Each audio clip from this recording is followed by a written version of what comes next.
వయసు నిర్ధారణ పత్రాలు ఇవ్వటంలో తీవ్ర జాప్యం చేస్తున్న అధికారులపై విచారణ జరిపి తగు చర్యలు తీసుకోవాలని జనజాగృతి సంస్థ ఉత్తరాంధ్ర జిల్లాల కన్వీనర్ సిరాపు శ్రీనివాసరావు ఇక్కడ విడుదల చేసిన పత్రికా ప్రకటనలో పేర్కొన్నారు. గ్రామ, వార్డు సచివాలయాల్లో ప్రతిరోజు వయసు నిర్ధారణ పత్రాలు ఇవ్వాలని ఆయన డిమాండ్ చేశారు. అలాగే వయసు నిర్ధారణ పత్రాలు అనేవి గ్రామ, వార్డు సచివాలయాల్లో ఇచ్చి అర్హత ఉన్న వాళ్ళకి పింఛన్లు ప్రభుత్వం ఇవ్వాలని ఆయన ఈ సందర్భంగా కోరారు. ఈ మేరకు తాను స్పీడ్ పోస్ట్లో ఆంధ్రప్రదేశ్ గౌరవ ముఖ్యమంత్రి నారా చంద్రబాబు నాయుడు గారికి, అలాగే డిప్యూటీ సీఎం గౌరవ శ్రీ పవన్ కళ్యాణ్ గారికి స్పీడ్ పోస్ట్లో వినతిపత్రాలు పంపించానని చెప్పారు. అంతేకాకుండా విజయనగరం జిల్లా కలెక్టర్ కార్యాలయంలో నిర్వహించిన ప్రజా సమస్యల పరిష్కార వేదిక ప్రోగ్రాంలో కూడా తాను 3 దఫాలుగా వినతిపత్రాలు ఇచ్చానని ఆయన చెప్పారు.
విజయనగరం జిల్లాలో 3,000 మందికి పైగా వృద్ధులు వయసు నిర్ధారణ పత్రాలు అందక చాలా అవస్థలు పడుతున్నారు. వీళ్ళు వయసు నిర్ధారణ పత్రాలు ఇప్పించమంటూ విజయనగరం జిల్లా కలెక్టర్ కార్యాలయంకు దరఖాస్తులు ఇవ్వటం, ఆ తర్వాత వాటిని పరిశీలించమని డిఆర్డీఏ పీడీ కార్యాలయంకు జిల్లా కలెక్టర్ కార్యాలయ సిబ్బంది పంపించారు. ఆ మేరకు డిఆర్డీఏ పీడీ వారు విజయనగరం జిల్లా జనరల్ ఆసుపత్రి సూపరింటెండెంట్ గారికి పంపించారు. వాళ్ళు వయసు నిర్ధారణ పత్రాలు ఇవ్వటంలో తీవ్ర జాప్యం జరుగుతోంది.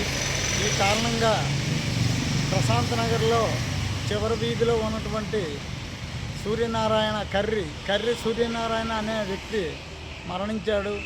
ఇలా లెక్కకు అందకుండా ఎంతోమంది మరణించారు. కాబట్టి ఈ విషయమై అధికారులు జాప్యానికి అందరూ బలైపోతున్నారు. ఈ విషయమై జిల్లా కలెక్టర్ వారు విచారణ జరిపి సంబంధిత ఈ జాప్యానికి బాధ్యులు ఎవరన్నది అధికారులను గుర్తించి వారిపై తగు చర్య తీసుకొని వయసు నిర్ధారణ పత్రాలు అనేది గ్రామ, వార్డు సచివాలయాల్లో ఇవ్వాలి. ఇచ్చిన తర్వాత అందులో అర్హత ఉన్న వాళ్ళకి పింఛన్లు వెంటనే మంజూరు చేసి వృద్ధుల్ని ఆదుకోవాలని ఈ సందర్భంగా కోరుతున్నాను.